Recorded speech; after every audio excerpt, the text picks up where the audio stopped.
Olá a todos, eu sou Anária Corrêa Pereira, sou estudante da turma 2 da especialização em estruturas da Universidade Federal do Piauí.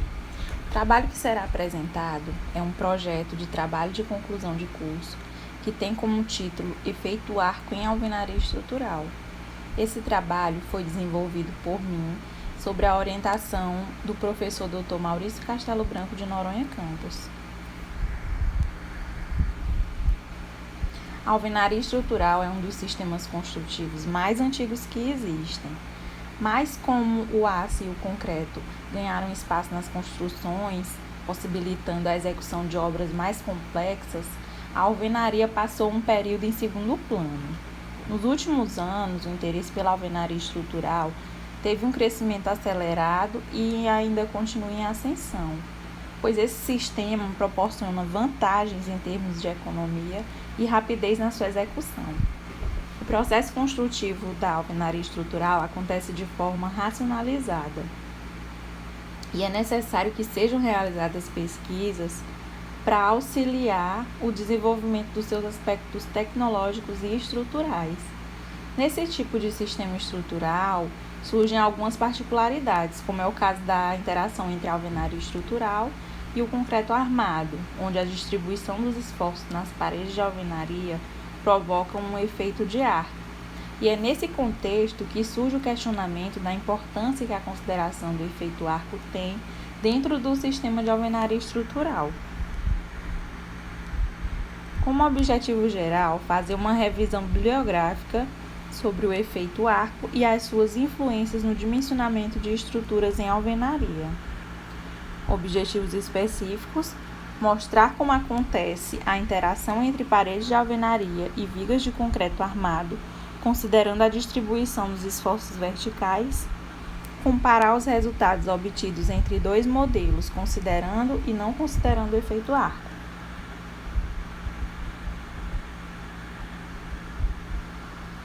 A metodologia aplicada nesse trabalho será em duas etapas, inicialmente com uma revisão bibliográfica e posteriormente com um estudo de caso sobre o efeito arco na interação entre a alvenaria estrutural e elementos lineares de concreto armado, no qual serão feitas análises de métodos matemáticos simplificados de dimensionamento, considerando e não considerando o efeito arco.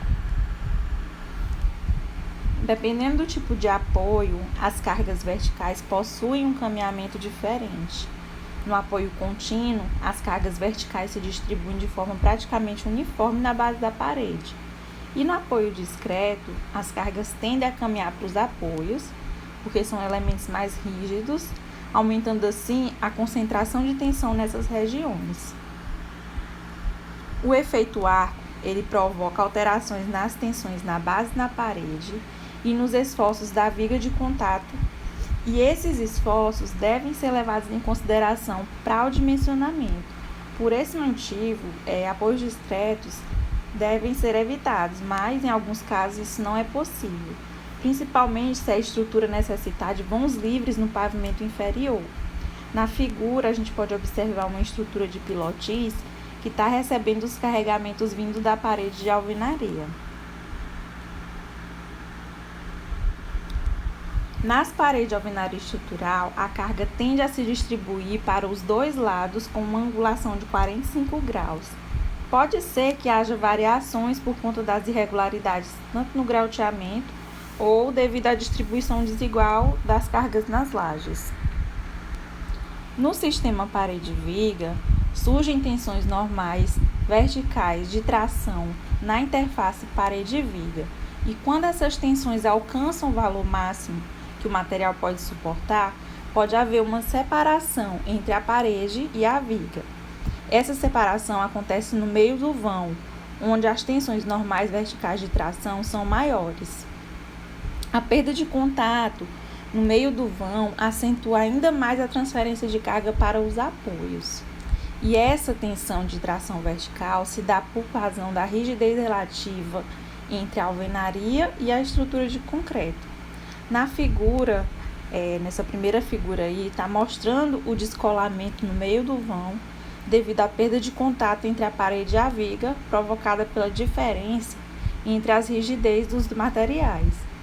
A transferência das cargas para os apoios irá fazer com que gere concentração de tensão de compressão vertical e cisalhante horizontal na parede, tendendo para que essas tensões sejam nulas na região central e crescente em direção aos apoios. Em se tratando de viga de apoio, a gente pode observar aqui na letra A, na imagem da letra A, que os esforços de tração atingem o seu valor máximo no centro. Na figura B e na figura C, a gente nota que o efeito arco também produz uma redução no momento fletor máximo em relação ao momento QL2/8 da figura A, que seria obtido se a carga tivesse sido considerada uniformemente sobre a viga. A influência da altura nas paredes na distribuição de tensão vai se tornando cada vez menor à medida que a altura da parede vai aumentando. Estudos afirmam que a configuração do arco permanece inalterada para paredes com altura superior a 70% do vão, mantendo constante a carga total sobre a viga.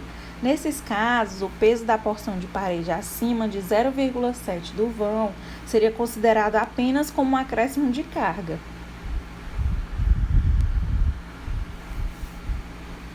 Nessa imagem aqui nós temos uma parede sem aberturas sobre uma viga com apoio nas extremidades. Nesse tipo de situação, é possível utilizar métodos simplificados de cálculo, sendo que esses métodos são baseados em modelos numéricos e ensaios experimentais, e guardam ainda algumas considerações a favor da segurança nas suas recomendações, o que poderia ser utilizado com segurança no projeto. No que se refere à estrutura sob pilotis, também podem surgir outros tipos de casos, como por exemplo paredes com aberturas, apoios intermediários ou então balanços. Para essas situações, já precisa se recorrer a modelos mais refinados para o projeto, como o uso de elementos finitos. Vários são os fatores que influenciam a distribuição das tensões no sistema parede e viga.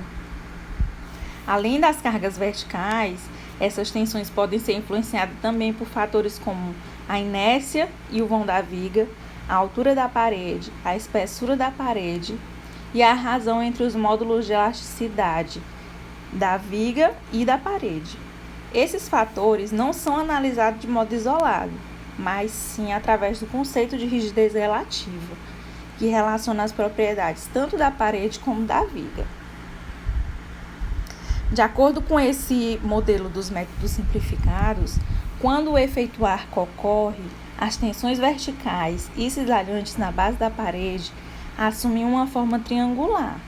O comprimento L, esse comprimento L minúsculo, indicado aqui na imagem, ele é chamado de comprimento de contato, ou seja, após a parte que está além desse limite, se considera que já haja uma separação na interface parede-viga.